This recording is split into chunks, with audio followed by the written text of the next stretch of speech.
ഇതേപോലെയുള്ള ഇൻഡസ്ട്രിയൽ മെഷീനിൽ നമുക്ക് ബാക്ക് സ്റ്റിച്ച് ഇടാൻ വേണ്ടിയിട്ട് ഇവിടെ ഒരു ലിവർ കൊടുത്തിട്ടുണ്ട്.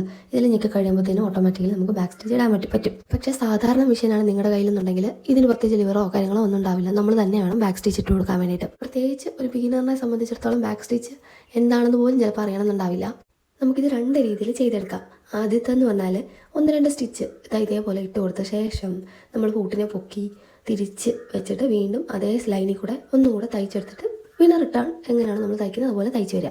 ഇനി രണ്ടാമത്തെ കാര്യം, ഇത് ഇൻഡസ്ട്രിയൽ മെഷീൻ ആയതുകൊണ്ട് തന്നെ ഇതിൻ്റെ ഈ പ്രഷർ ഫൂട്ടിൻ്റെ ആ മെയിൻ സംഭവം ഉണ്ടല്ലോ, ഇങ്ങനെ ബാർ പോലത്തെ സാധനം, ഇത് കൺട്രോൾ ചെയ്യാൻ വേണ്ടി താഴെയുണ്ട് മുകളിലും ഉണ്ട്. അപ്പോൾ നമ്മൾ പൊതുവേ താഴെയാണ് കൺട്രോൾ ചെയ്യാറ്. പക്ഷേ നോർമൽ മെഷീനിൽ ബാക്ക് സൈഡിൽ ഈ താഴെ വശത്തായിട്ടായിരിക്കും അതിൻ്റെ ഒരു കൺട്രോൾ കിട്ടുന്നത്. അപ്പോൾ നമ്മൾ എന്ത് ചെയ്യണമെന്ന് വെച്ചാൽ ഈ പ്രഷർ ഫൂട്ടിനെ ലൈറ്റായിട്ടൊന്ന് പൊക്കി നിർത്തണം. ഒരുപാട് പൊങ്ങി പോകരുത്. ക്ലോത്തിൽ ഇത് ടച്ച് ചെയ്ത് നിൽക്കുന്ന പോലെ വേണം പിടിച്ച് വെക്കാൻ വേണ്ടിയിട്ട്. ഇതേപോലെ പ്രഷർ ഫൂട്ടിനെ കൺട്രോൾ ചെയ്ത് പിടിച്ച ശേഷം നമ്മൾ തയ്ച്ചിട്ട് വെള്ളത്തിൽ തിരിച്ച് തുണീനെ ഇപ്പുറത്തേക്ക് വലിച്ചെടുക്കാം. അപ്പോൾ ഈ പ്രഷർ ഫൂട്ട് പൊങ്ങി നിൽക്കുന്നത് കൊണ്ട് തന്നെ നമുക്കിത് ചെയ്യാൻ വേണ്ടിയിട്ട് എളുപ്പമായിരിക്കും. സ്വല്പം പ്രാക്ടീസ് വേണ്ടിയ കാര്യമാണ്, അതൊന്ന് ചെയ്ത് പ്രാക്ടീസ് ചെയ്യാം കേട്ടോ.